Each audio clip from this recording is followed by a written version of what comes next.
नमस्कार, news room में आप सभी का स्वागत है। अमेरिका के पूर्व राष्ट्रपति डोनाल्ड ट्रंप अमेरिकी इतिहास के पहले ऐसे पूर्व राष्ट्रपति बन गए हैं जिनकी आपराधिक मामले में गिरफ्तारी हुई। हालांकि बाद में वह रिहा भी हो गए और इसके बाद उन्होंने राष्ट्रपति जो बाइडेन पर हमला बोलते हुए अपने उत्साहित समर्थकों को विश्वास दिलाया कि वह 2024 में राष्ट्रपति चुनाव जीतकर फिर से व्हाइट हाउस पहुंचेंगे। अदालत कक्ष में सुनवाई के दौरान ट्रंप ने 2016 में राष्ट्रपति पद के चुनाव से पहले पॉर्न स्टार स्टॉर्मी डैनियल्स को मुंह बंद रखने के लिए धन देने के मामले में स्वयं को निर्दोष बताते हुए कहा कि उनका एकमात्र अपराध उन लोगों से देश की रक्षा करने की प्रतिबद्धता है जो इसे नष्ट करना चाहते हैं। ट्रंप ने मंगलवार को मैनहट्टन की एक अदालत में एक पेशी के दौरान कारोबारी रिकॉर्ड में हेराफेरी करने संबंधी 34 संगीन आरोपों में खुद को निर्दोष बताया। हम आपको बता दें कि डोनाल्ड ट्रंप मंगलवार को मैनहट्टन की अदालत में आत्मसमर्पण करने पहुंचे थे। इससे पहले मैनहट्टन जिला अटॉर्नी के कार्यालय में उन्हें गिरफ्तार किया गया, हालांकि बाद में उन्हें रिहा कर दिया गया। मामले में सुनवाई के बाद ट्रंप फ्लोरिडा स्थित मार-ए-लागो में अपने आवास पहुंचे, जहां उन्होंने करीब 25 मिनट के भाषण में पहले की गई अपनी बातों को दोहराया और कहा कि डेमोक्रेटिक पार्टी ने उनके खिलाफ साजिश रची है ताकि उन्हें फिर से राष्ट्रपति पद का चुनाव लड़ने से रोका जा सके। ट्रंप ने कहा कि उन्होंने कभी नहीं सोचा था कि अमेरिका में ऐसा कुछ हो सकता है। उन्होंने कहा, मेरा एकमात्र अपराध यह है कि मैं इस देश को नष्ट करने की मंशा रखने वाले लोगों से हमारे देश की निडरता से रक्षा करने को लेकर प्रतिबद्ध हूं। ट्रंप ने उन पर लगे आरोपों को खारिज करते हुए कहा कि वह फर्जी मामले में जांच का सामना कर रहे हैं। उन्होंने कहा, मैं साफ बताना चाहता हूं कि मैं निर्दोष हूं। मेरा एकमात्र अपराध यह है कि मैं उन लोगों से देश की रक्षा करने को लेकर प्रतिबद्ध हूं जो इसे नष्ट करना चाहते हैं। उन्होंने कहा कि हमने उच्च स्तर पर चुनाव में हस्तक्षेप होते हुए देखा है। ट्रंप ने कहा, मैं आपको भरोसा दिलाना चाहता हूं कि मैं इससे अधिक दृढ़ निश्चयी पहले कभी नहीं रहा जितना मैं अभी हूं। वे मुझे हरा नहीं पाएंगे, वे मुझे तोड़ नहीं पाएंगे, वे इस देश की रक्षा करने के लिए लड़ने से मुझे रोक नहीं पाएंगे। वे मुझे फंसाने, बदनाम करने और मुझे नष्ट करने की जितनी अधिक कोशिश करते हैं, अपने मकसद को पूरा करने का मेरा संकल्प उतना ही दृढ़ होता है।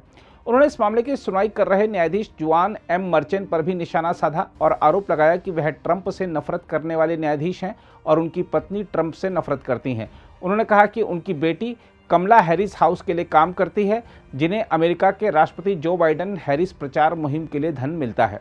ट्रंप ने यह भाषण ऐसे समय में दिया जब सुनवाई के दौरान न्यायाधीश ने उन पर इस मामले में सार्वजनिक तौर पर कुछ कहने से रोक नहीं लगाई, लेकिन उन्हें चेतावनी दी कि यदि पूर्व राष्ट्रपति ने इस मामले में बयानबाजी जारी रखी तो बयान देने पर रोक नहीं लगाने के फैसले पर पुनर्विचार किया जा सकता है। इससे पहले ट्रंप ने स्टेट सुप्रीम कोर्ट के न्यायाधीश जुआन एम मर्चेंट के सामने कारोबारी रिकॉर्ड में हेराफेरी करने संबंधी 34 आपराधिक आरोपों में खुद को निर्दोष बताया। ट्रंप के अदालत में पहुंचने से पहले वहां सुरक्षा के कड़े इंतजाम किए गए थे। अदालत पहुंचने पर उन्हें गिरफ्तार कर लिया गया। न्यायमूर्ति मर्चेंट ने व्यवस्था दी कि अदालत कक्ष में टीवी कैमरों की अनुमति नहीं दी जाएगी। गहरे नीले रंग का सूट और लाल टाई पहने ट्रंप अदालत में गए और उन्होंने न्यायाधीश के समक्ष दृढ़ आवाज में कहा, मैं निर्दोष हूं। वह लगभग पूरी सुनवाई में शांत बैठे रहे और आवश्यकता पड़ने पर ही बोले। हम आपको बता दें कि पूर्व राष्ट्रपति के खिलाफ सुनवाई के मद्देनजर पूरे न्यूयॉर्क में सुरक्षा कड़ी कर दी गई थी। खासतौर पर मैनहट्टन में सुरक्षा के पुख्ता इंतजाम किए गए थे क्योंकि सैकड़ों की संख्या में ट्रंप समर्थक शहर में जमा हो गए थे। उधर व्हाइट हाउस ने न्यूयॉर्क में हो रहे घटनाक्रम पर टिप्पणी करने से बचते हुए कहा है कि यह कानूनी मामला है। इसके अलावा ट्रंप ने अदालत में अपनी पेशी से कुछ घंटे पहले अपने समर्थकों को एक ईमेल भेजा जिसमें उन्होंने दावा किया कि यह उनकी गिरफ्तारी से पहले का आखिरी ईमेल है। उन्होंने इसमें कहा कि अमेरिका मार्क्सवादी तीसरी दुनिया का देश बनता जा रहा है। ट्रंप ने लिखा, आज हम अमेरिका में न्याय की क्षति का शोक मना रहे हैं। आज वह दिन है जब एक सत्तारूढ़ राजनीतिक दल अपने प्रमुख प्रतिद्वंद्वी को कोई अपराध नहीं करने पर भी गिरफ्तार करता है। उन्होंने अपने ईमेल में कहा, मैं आपको समर्थन के लिए धन्यवाद देना चाहता हूं। हमें मिले सभी दान, समर्थन और प्रार्थनाओं से मैं अभिभूत हूं। जो हो रहा है उसे देखना दुखद है, मेरे लिए नहीं बल्कि हमारे देश के लिए।